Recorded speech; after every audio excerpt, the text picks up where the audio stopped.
Dua, tiga. Assalamualaikum warahmatullahi wabarakatuh. Kami dari kelompok 3 dari kelas 7D pada mata kuliah Internet of Things atau IoT. Kami akan mempresentasikan proyek dari mata kuliah IoT, di mana di sini kami membuat sistem peringatan dini banjir berbasis IoT. Sebelumnya, perkenalkan nama saya Yudi Kurniawan, NPM 22351051. Di sini saya akan melanjutkan untuk menjelaskan latar belakang dan manfaat dari pembuatan sistem ini. Nah, untuk latar belakang sendiri, banjir merupakan ancaman utama di Indonesia dan menjadi bencana hidrometeorologi yang paling sering terjadi setiap tahunnya, dengan ribuan kasus tercatat oleh BNPB. Dampaknya meluas pada aspek sosial, ekonomi, hingga keselamatan masyarakat. Sistem peringatan dini yang ada umumnya hanya mengandalkan satu parameter, seperti ketinggian air, sehingga ini berpotensi untuk menimbulkan false alarm atau gagal mendeteksi risiko pada kondisi cuaca kompleks seperti hujan deras atau kelembaban tinggi. Oleh karena itu, diperlukan solusi yang lebih modern dan akurat, sistem berbasis IoT yang memantau banyak parameter secara real time, dipadukan dengan logika fuzzy sebagai pengambilan keputusan, dapat memberikan peringatan dini yang lebih adaptif, cepat, terjangkau, dan mudah diterapkan secara luas untuk mendukung mitigasi banjir sejak dini. Kemudian untuk manfaat. Nah, manfaat di sini kami membuat 3 manfaat. Yang pertama itu ada peringatan lebih akurat dengan data multisensor dan logika fuzzy. Yang kedua itu monitoring real time dan notifikasi cepat ke pengguna. Yang ketiga, mendukung mitigasi banjir dengan memberi waktu respon yang lebih cepat. Kemudian penjelasan selanjutnya akan dilanjutkan oleh teman saya Zikri Fitra. Baik, saya Zikri Fitra Andrian dengan NPM 2235107732. Di sini saya akan menjelaskan bagian komponen. Nah, di sini kami menggunakan ada 6 komponen. Yang pertama ada ESP32. Nah, fungsinya itu untuk microcontroller utama untuk pemrosesan dan konektivitas IoT. Nah, untuk yang kedua yaitu sensor ultrasonik HCSR04. Nah, di sini itu untuk mengukur jarak permukaan air. Nah, yang ketiga ada sensor DHT22 untuk mengukur suhu dan kelembapan. Nah, yang keempat ada LED merah dan kuning. Ini untuk indikator visual status siaga dan bahaya. Nah, yang kelima itu ada buzzer. Nah, itu gunanya untuk alarm suara saat kondisi bahaya. Yang keenam ada resistor 220. Nah, di sini gunanya untuk membatasi arus LED agar tidak rusak. Nah, di sini selanjutnya ada logika fuzzy. Nah, di sini ada variabel input. Nah, jika jarak air itu bahaya, berarti dia akan dari 0 sampai 130 cm. Nah, untuk siaga itu dari 110 sampai 250 cm. Nah, untuk bagian aman di sini sampai dari 220 sampai 400 cm. Nah, untuk kelembapan di sini kering, sedang, dan basah. Nah, untuk suhu dingin, normal, dan panas. Nah, untuk bagian variabel output atau resiko, nah untuk bagian rendah di sini 0 sampai 45. Nah, itu berarti sistem normal. Nah, bagian sedang di sini 35 sampai 65 berarti waspada. Nah, nanti akan hidup LED berwarna kuning. Nah, yang ketiga yaitu tinggi dari 55 sampai 100. Nah, ini menandakan bahaya yaitu akan hidup LED merah dan buzzernya. Nah, untuk selanjutnya akan dijelaskan oleh teman saya yaitu Tegar Prasetya. Baiklah, di sini saya akan melanjutkan presentasi kami. Nah, di sini ada rule based sistemnya. Ya, yang pertama itu ada jarak air. Di sini ada bahaya. Kemudian ada bahaya, aman, siaga, aman. Nah, kemudian ini kelembapannya. Kelembapannya itu mulai dari basah, kering, basah, kering. Nah, misalnya di sini jarak airnya bahaya, kemudian basah, dingin, tinggi, maka banjir badang kritis itu analisis kondisinya. Kemudian kalau jarak airnya bahaya, kelembapan kering, kemudian suhunya tidak ada, kemudian output resikonya sedang, itu analisa kondisinya itu banjir kiriman. Kemudian kalau jarak airnya aman, kemudian kelembapannya basah, kemudian suhunya dingin, kemudian output dari risiko itu sedang, itu analisis kondisinya itu waspada hujan deras. Kalau jarak airnya siaga, kemudian kelembapan airnya basah, kemudian suhunya tidak ada, output resikonya itu sedang, maka analisa kondisinya itu siaga 1. Kemudian kalau jarak airnya aman, kemudian kelembapannya kering dan suhunya tidak ada, output risikonya itu rendah dan analisa kondisinya itu normal.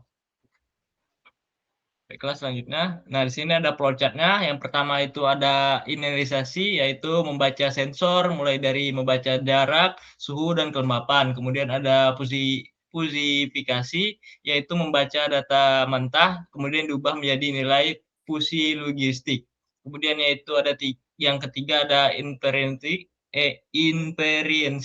yaitu mengevaluasi aturan untuk menentukan kondisinya. Kemudian ada defusifikasi, yaitu menghasilkan nilai tegas yang terdiri dari skor risiko 0 sampai 100. Kemudian yang kelima itu ada aksi, jika skor lebih besar dari batas, maka kirimkan notifikasi ke telegramnya dan bunyikan alarm.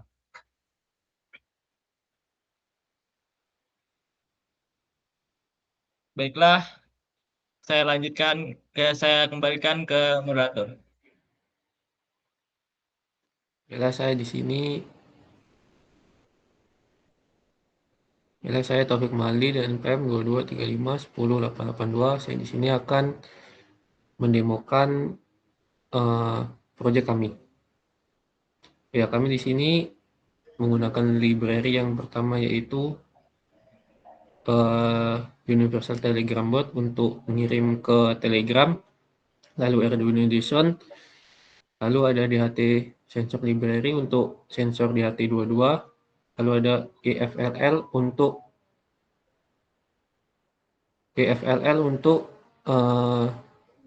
falsifikasi dan HTTP client untuk kirim ke ThinkSpeak. Lalu untuk alatnya yang pertama ini ada DHT22 dan sensor jarak untuk inputkan jarak airnya. Ini yang pertama ya importkan library-nya, lalu ini bot token kami, lalu kami definisikan pin-nya. Untuk DHT ke pin 15, lalu buzzer dengan pin 19, LED 23, LED kuning dengan 4. Lalu untuk pin itu dari sensor ultrasonic ke pin 18 dan triggernya ke pin 5. Oke, ini fungsi void setup. Ya, jarak airnya kami setting ke 0 dan jeda waktu untuk pengirimannya kami setting di 60 detik atau 1 menit. Ini setup wifi-nya ya terhubung. Oke, kita masuk ke falsifikasi. Nah, kami untuk falsifikasi yang pertama ini jarak air atau sensor HC sensor ultrasonik. Yang pertama ini ada air bahaya yaitu dari 0 sampai 130 cm, lalu air siaga dari 110 hingga 250 cm itu termasuk siaga, dan aman itu 220 cm sampai 400 cm. Ini kami menggunakan fungsi library dari EFLL yang sebelumnya sudah diimportkan. Lalu yang kedua ini kelembaban atau humidity dari sensor DHT22.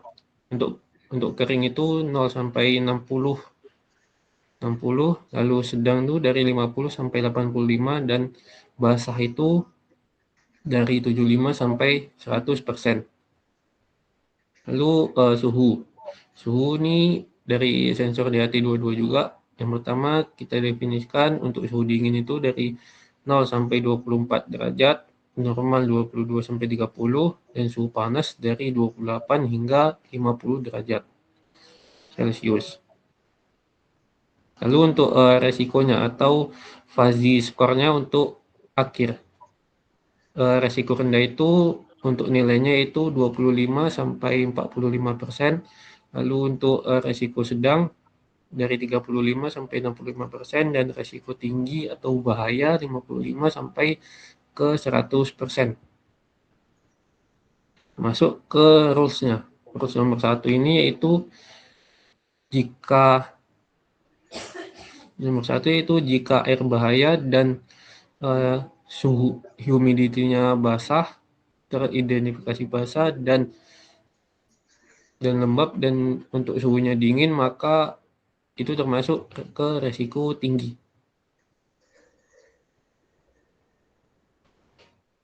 Lalu untuk rules kedua, yang pertama ini jika air itu teridentifikasi bahaya dan kelembabannya kering, maka termasuk ke resiko sedang. Lalu rules yang ketiga itu jika air ini aman atau jarak ini jauh dan suhunya kelembabannya basah, itu mungkin termasuk ke hujan deras dan termasuk ke resiko sedang.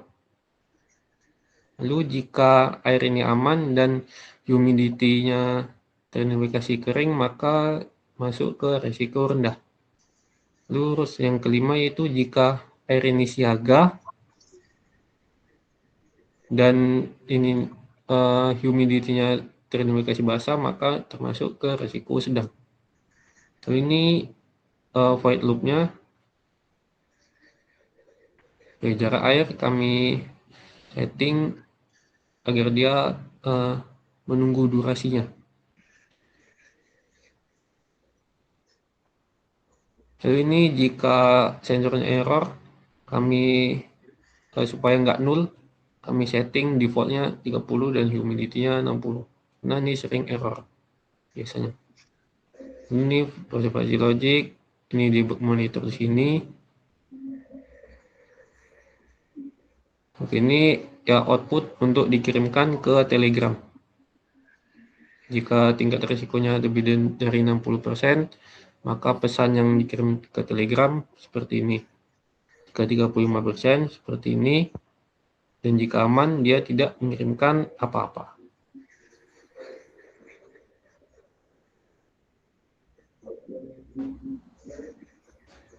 Ini untuk Telegram informasinya. Lalu ini untuk kirim ke ThinkSpeak untuk database-nya. Lalu delay pembacaannya kami setting ke 1 detik. Jadi setiap 1 detik dia baca sensor. Ini fungsi untuk ke Telegram, ini fungsi untuk ke ThinkSpeak. Oke, kita mainkan di sini. Oke, ini misalnya kita setting suhunya ya. Nah, misal 22%, humidity-nya ke 88%. Nah, maka dia termasuk ke resiko siaga dengan kirimkan ke Telegram. Nah, ini dia Telegram informasinya. Dan juga ke ThinkSpeak. Nah,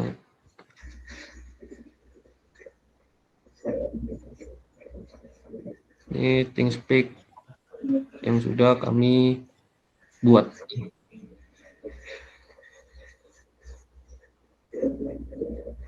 Oke, kita coba lagi yang lain.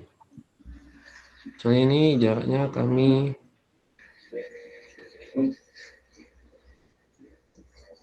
rendahkan. Nah, ini akan terindikasi ke bahaya dengan tingkat resikonya naik jadi 81,63%. Jadi perhitungannya otomatis menggunakan library PFLL, fuzzy logicnya. Tunggu dia ngirim ke Telegram karena 1 menit ini.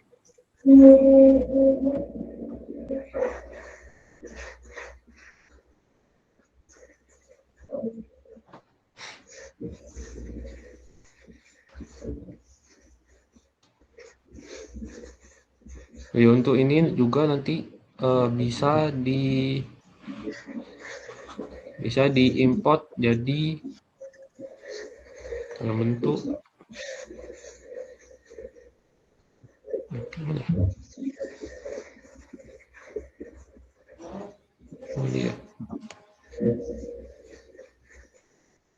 jadi bisa diimport jadi CSV,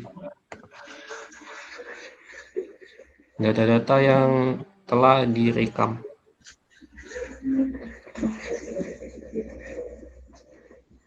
Dan ngirim ke Telegram belum? Ya, ini mungkin agak lama untuk ngirim ke Telegramnya karena kami setting kirimnya itu per 60 detik atau 1 menit. Delay intervalnya. Nah, oke, udah itu kirim. Nah, ini merupakan status siaga banjir. Dengan datanya, ketinggian airnya 15,98, kelembapan 88, dan suhunya 22 derajat. Sesuai juga dengan data yang ada di sini. Mungkin itu saja demo yang bisa kami sampaikan. Selanjutnya untuk kesimpulan akan dibacakan oleh Tegar.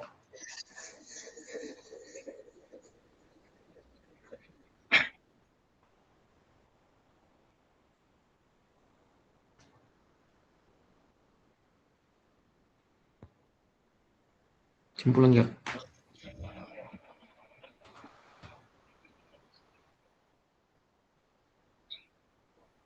Baiklah, kesimpulannya berdasarkan tahap perancangan, implementasi, dan pengujian sistem yang telah dilakukan, diperoleh beberapa kesimpulan dari yang kami lakukan. Pertama, untuk sistem peringatan dan banjir berbasis IoT ini pada simulasi WECO ini telah berhasil dirancang dan diimplementasikan. Sistem mampu mengintegrasikan ESP32 dengan sensor ultrasonik, kemudian sebagai inputannya yaitu hidrologi dan sensor DHT22 sebagai inputan mikroklimat. Kemudian seluruh komponen tersebut dapat bekerja secara sinkron dan aktuator berupa LED dan buzzer. Kemudian yang kedua itu ada penerapan algoritma fuzzy-nya. Metodenya yaitu mampu meningkatkan kemampuan sistem dalam menentukan tingkat risiko banjir. Kemudian IoT ini berfungsi dengan baik dalam mengirimkan informasi secara real time melalui bot Telegram dan memberikan notifikasi status aman, siaga, atau bahaya, beserta informasi menyebabkan kepada pengguna dengan literasi rendah. Selain itu, proses data login pada platform ThinkPad dapat memvisualisasikan tren kenaikan tinggi air dan perubahan kondisi cuaca dalam bentuk grafik histori yang stabil. Mungkin itu saja, saya kembalikan ke moderator. Baik, mungkin sekian dari presentasi kelompok kami. Apabila ada kesalahan dan kekurangan kami mohon maaf karena ini masih masa tahap kami untuk belajar. Assalamualaikum warahmatullahi wabarakatuh.